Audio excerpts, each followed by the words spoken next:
If your January plan is to post more and hope for the best, I hate to break it to you, but that is not a plan. And not to be extra dramatic, but if you are a health, wellness, or fitness business, January is your Super Bowl. Benefits were set, the holidays are over, and everyone remembers that gyms exist, which is super annoying if you train regularly, but great for my clients. Every single year, I see the same thing happen, which is businesses rely solely on seasonality to carry them through this busy time, instead of building a plan that actually helps January be their best month yet. And getting ready for January is not magic. It's not doing more things that feel productive, it's not going to more networking events, and it's not adding way more services and products. What you actually need right now is space. A quiet day to sit, reflect, and plan out how you want 2026 to go. Before we go any further, hi, my name is Jen. I am the owner of the Jaia Studio Design Agency, and I work with businesses in the health, wellness, and fitness space to help them with their strategy, their structure, and their business branding. If you are into business, psychology, marketing, or design, this is the channel for you, so definitely take a second to hit that subscribe button, like this video, and leave a comment.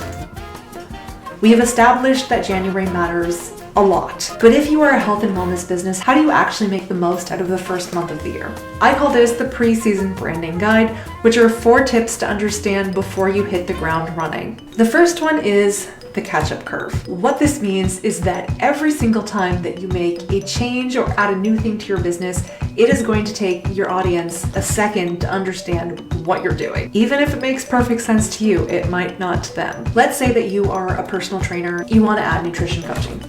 Great, that makes sense. But you mention it once in an Instagram story, and 5 weeks later when it's on your website, nobody's booking it.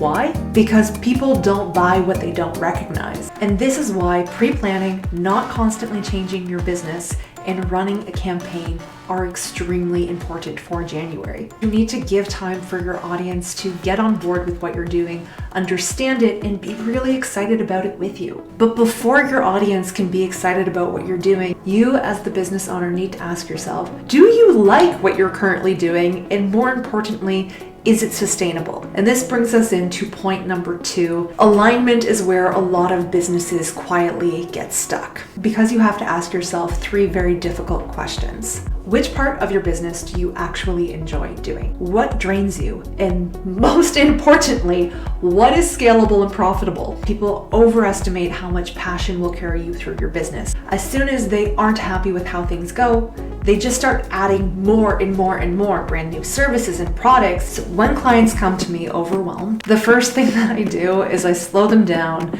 I get a piece of paper and we start mapping out what is already happening in your business and where do you want this to go. After you start reflecting on your business, then you need to take it one step further, which is part 3, diagnosing the right problem. Once you understand what you do want from your business, you have to then be very specific about fixing the actual issue that's causing that instead of all of the symptoms around it. For example, if you have a sales problem, a design is not going to fix that. If your offers aren't clear, posting more won't get more clients. And if your messaging is really scattered, having a website won't increase bookings. Design, marketing, and sales, they all work together seamlessly, but only if they're used intentionally. And if they aren't, it's like you're dropping a client in the middle of a maze and being frustrated why they're not finding the finish line faster. Most likely you are just applying the wrong solution to the wrong problem. Diagnosing is all about slowing down to ask yourself the right questions and also be intentional to only fix one problem at a time. This brings us to part 4, which is this is a marathon,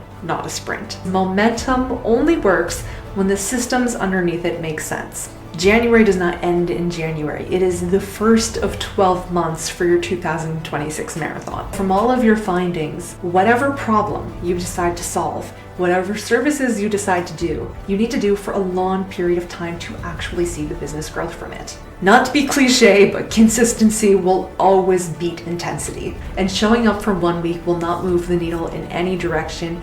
And actually what's really important is building momentum over a long period of time. Because when your business is built on this instead of urgency, things feel a lot more sustainable and they have the time and space to grow. So pre-season branding is not about doing everything at once. It's actually the opposite of that. It is taking a very intentional step back and understanding where you want to go before you start doing a million things at the same time. If this video made you realize that maybe you don't need more services, but you do need more business structure, this is why I built my workbooks. The latest one that I have, Sales for the Holidays, is a 30-day campaign builder, which is designed to make you slow down, think clearly, and map your marketing plan for 30 days.